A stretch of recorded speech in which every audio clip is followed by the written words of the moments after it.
रक्षाबंधन पर राखियों की बिक्री में जोरदार उछाल आने का अनुमान है। 2 साल बाद रक्षाबंधन कोरोना की साए से दूर है। ऐसे में पिछले साल के मुकाबले इस साल राखियों की बिक्री 30 से 35% बढ़ने का अनुमान है, लेकिन महंगाई के कारण व्यापारियों का मुनाफा इस बार घट रहा है।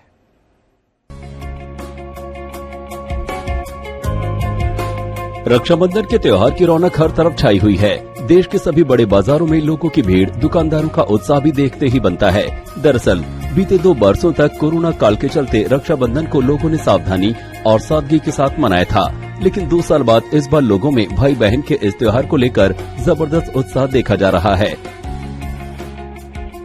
2 साल से कोरोना था तो उस वजह से ज्यादातर हम लोग फेस्टिवल एंजॉय भी नहीं कर पाए, पर इस टाइम ऐसा लग रहा है कि ऑफलाइन भी हम लोग राखियां खरीद सकते हैं। मैंने बच्चों के लिए राखी ली। इस बार मार्केट में बहुत सारी वैरायटी में राखी है, ज्यादातर एवी लाई की राखी बहुत सारी मैं देख रही हूँ। मैंने एक अभी जो राखी ली है, एक पर्टिकुलर बॉक्स जैसा बना हुआ है जिसके अंदर कुमकुम भी है, रोली भी है और चावल भी है और एक राखी का एक सिंबल भी है। इसके असर से 2 साल सुस्त रहा राखी का कारोबार इस साल तेज छलांग लगाने के लिए तैयार है।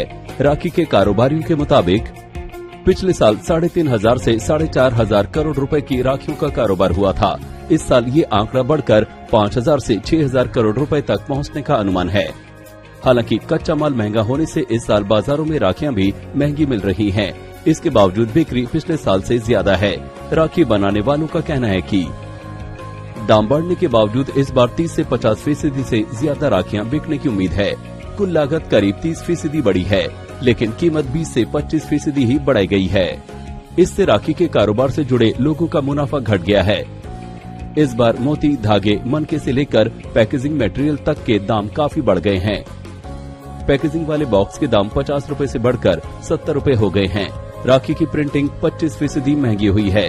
राखी बनाने में इस्तेमाल होने वाली पन्नी 300 से 400 रुपए से बढ़कर 400 से 450 रुपए की हो गई है। मोती क्वालिटी के हिसाब से 300 से 2,500 रुपए किलो मिल रहे हैं। इस सब के चलते 1 दर्जन राखियों का 180 रुपए में मिलने वाला पैकेट 240 रुपए का हो गया है। देश में दिल्ली के अलावा पश्चिम बंगाल भी राखी निर्माण का सबसे बड़ा केंद्र है। देश में कुल कारोबार में 50 से 60% हिस्सा बंगाल का है। इसके बाद गुजरात, मुंबई, दिल्ली, राजस्थान में बड़े पैमाने पर राखियां बनती हैं। राखी बनाने में लगने वाली फैंसी पार्ट, पन्नी, फोम, सजावटी सामान, स्टोन जैसे सामान चीन से आते हैं। राखी बनाने में इस्तेमाल होने वाला 1,000 से 1,200 करोड़ का कच्चा माल चीन से आयात होता है।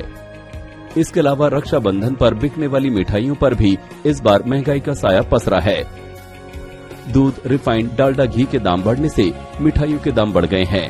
इस वजह से काजू की बर्फी 900 रुपए किलो पर पहुंच गई है, तो सस्ती मिठाइयां जैसे कि बेसन के लड्डू 400 और बूंदी के लड्डू 260 रुपए किलो के भाव पर मिल रहे हैं। महंगाई के असर से डिजाइनर सिल्क का कुर्ता पहले 1,500 से 2,000 की रेंज में था, वही कुर्ता अब 2,500 से 3,000 तक में बिक रहा है। ऑनलाइन कपड़ा बाजार में ऑफर्स के चलते भी दुकानों पर ग्राहकों की आवाजाही उम्मीद से कम है। वहीं कपड़ा बाजार को महंगाई की वजह से त्योहार फीका होने का डर सता रहा है। पिछले साल के मुकाबले इस बार साड़ी और सूट महंगे हुए हैं। इसके अलावा व्यापारियों को एक डर इस बात का भी है कि कहीं शुरुआत में आई तेजी जो अब सुस्ती में बदल गई है, उसकी वजह से कहीं पेमेंट न फंस जाए। व्यापारियों ने ज्यादा बिक्री की उम्मीद में माल भी ज्यादा मंगा लिया, लेकिन बिक्री बढ़ने के बावजूद अनुमान से कम है। आदित्य केराना, आज तक।